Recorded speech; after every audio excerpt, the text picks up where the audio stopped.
சித்தகுரு நித்யானந்தாயை நமः.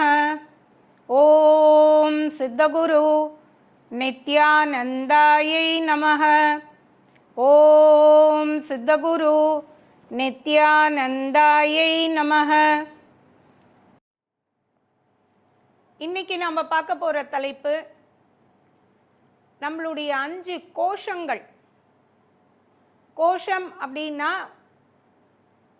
நம்மளை சுற்றி இருக்கிற இந்த உடலை தாண்டி இருக்கிற 4 பாடியை பற்றி நம்ம பார்க்க போகிறோம். இதை நம்ம ஃபிசிக்கல் பாடி அப்படின்னு சொல்கிறோம். உடம்பு, சரீரம். இதுக்கு அடுத்தது சூக்ஷ்ம சரீரமாக இருக்குது. இது எனர்ஜி பாடி அப்படின்னு சொல்கிறோம். இந்த 5 பாடியை பற்றி தான் நம்ம தெரிஞ்சுக்க போகிறோம். உடம்பு சரீரத்தை பற்றி நம்மளுக்கு தெரியும், ஃபிசிக்கல் பாடியை பற்றி நம்மளுக்கு தெரியும், ஓரளவுக்கு அனாட்டமியும் நம்மளுக்கு தெரியும். ஓரளவுக்கு, டாக்டர் அளவுக்கு தெரியாது, ஆனால் ஓரளவுக்கு அனாட்டமி நம்மளுக்கு தெரியும். இதே அடுத்து எனர்ஜி பாடி அப்படின்னு இருக்குது. அந்த எனர்ஜி பாடியிலையும் இந்த ஃபிசிக்கல் பாடியில் என்ன இருக்கோ அத்தனை அவயங்களும் அந்த எனர்ஜி பாடியிலையும் இருக்குது. இங்கே ஃபிசிக்கல் லிவர் இருக்குன்னா இங்கே எனர்ஜி லிவர் இருக்குது. எல்லா பார்ட்டுமே உள்ளே எப்படி இருக்கோ அதே மாதிரி எனர்ஜி பாடியிலையும் இருக்குது. இரத்த நாளங்களும் இருக்குது. அந்த இரத்த நாளங்களை தான் பிராண இதில் நாடின்னு சொல்கிறோம். பிராண சக்தி ஓடுது, அதில் நாடின்னு சொல்கிறோம். அந்த நாடியினுடைய மேஜர் ஜங்ஷன்ஸ், நல்ல துவக்கணாங்குருவி கூடு மாதிரி அப்படி பின்னிக்கிட்டு இருக்கிற ஜங்ஷனை தான் சக்கரான்னு சொல்கிறோம். 2 நாடி சேர்ந்தாலே, பிராண சக்தி போகிற 2 நாடி சேர்ந்தாலே அது சக்கரா தான். ஆனால் அதெல்லாம் ரொம்ப மைனர் சக்கரா, லட்சக்கணக்கில் இருக்குது அப்படி பார்த்தா. ஆனால் அதை நம்ம பெருசாக எடுத்துக்கல. நிறைய நாடி சேர்ற இடம், அந்த மேஜர் ஜங்ஷன்ஸை நம்ம சக்கரா அப்படின்னு சொல்கிறோம். அதை அதில் இருக்கிற கண்டாமினேஷனை எடுத்து அதில் இருக்கிற தீய சக்திகள் எல்லாம் நீக்கி நல்ல எனர்ஜியை கொடுத்தாலே ஃபிசிக்கல் பாடி நல்லா இருக்கு. அப்போது ஹீலிங்கிறது என்ன அப்படின்னு கேட்டால், இந்த சக்கராஸில் இருக்கிற டிசீஸ்ட் எனர்ஜியை, தேவையில்லாத தீய சக்தியெல்லாம் விரட்டிட்டு அதில் நல்ல சக்தியை நம்ம புகுத்தினாலே அது இன்டர்ன் நம்மளுடைய ஃபிசிக்கல் பாடியை சரி பண்ணிக்குது. லிவர் சரியா இல்லைன்னா லிவருக்கான இடத்துலையே எனர்ஜி பாடியில் ஹீல் பண்ணிவிட்டு, எனர்ஜி பாடியில் எனர்ஜியில் தான் ஹீல் பண்ண முடியும். ஃபிசிக்கல் பாடிக்கு மருந்து மாத்திரை தான், நம்ம ஃபிசிக்கல் பாடியோட டீல் பண்ணலை. அதனால் இப்போ நிறைய மக்களுக்கு என்ன குழப்பம் வருதுன்னா, உடம்புக்கு எப்படி ஹீல் பண்ணால் சரியாகும், நம்ம உடம்பை ஹீல் பண்ணல.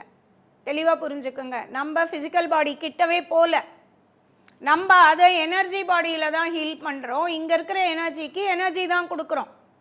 மெட்டீரியலுக்கு மெட்டீரியல், டானிக் சாப்பிட்ணும், மாத்திரை சாப்பிட்ணும், மருந்து சாப்பிட்ணும். ஃபிசிக்கல் பாடிக்கு அதுக்கு வரல.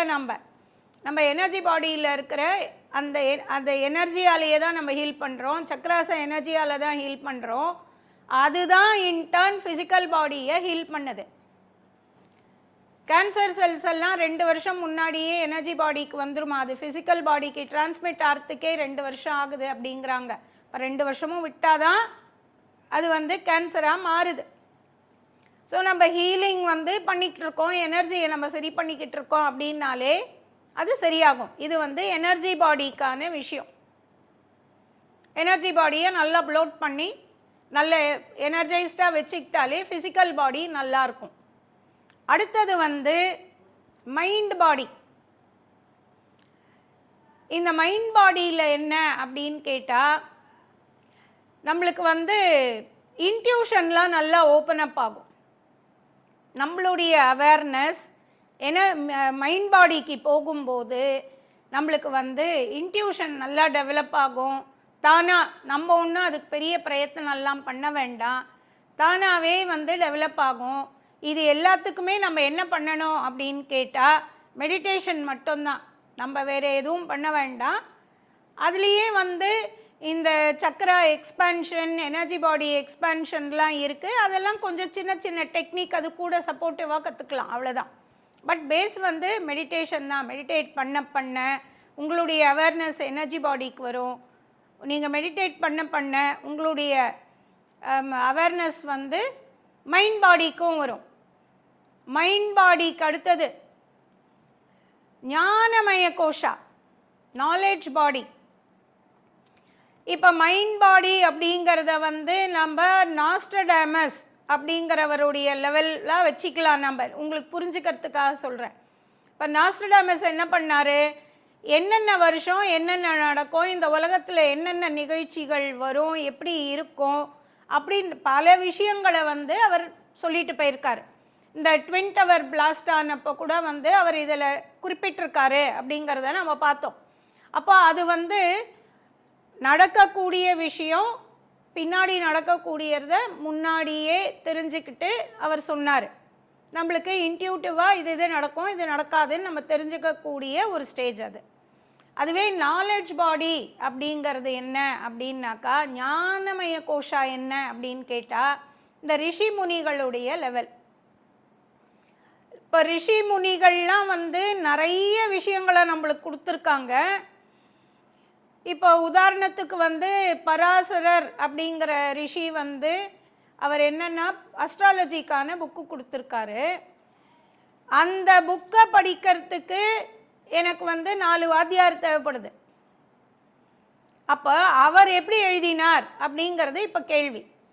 இப்போ வந்து வால்மீகி ராமாயணம் அப்படின்னாக்கா அதுக்கு ஒரு விளக்க உரைக்கு நம்மளுக்கு ஒரு ஆள் தேவைப்படுது.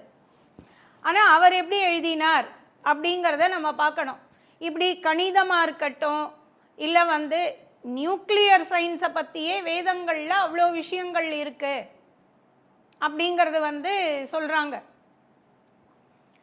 மகாபெரியவர் கூட ஒரு ஸ்டூடெண்ட் வந்தப்போ வந்து அவ என்ன சயின்ஸ் படிக்கிற அப்படின்னு கேட்டுட்டு, ஓ இதுவா அப்படின்னு சொல்லிட்டு அவர் அந்த ஸ்லோகங்களெல்லாம் சொல்லி இதெல்லாம் இருக்குது, நீ இந்த ரிசர்ச் எல்லாம் பண்ணியிருக்கியான்னு கேட்டார். அசந்து போயிட்டானா அந்த பையன், எப்படி வந்து இந்த சயின்ஸ் எல்லாம் பற்றி தெரியறது அப்படின்னு.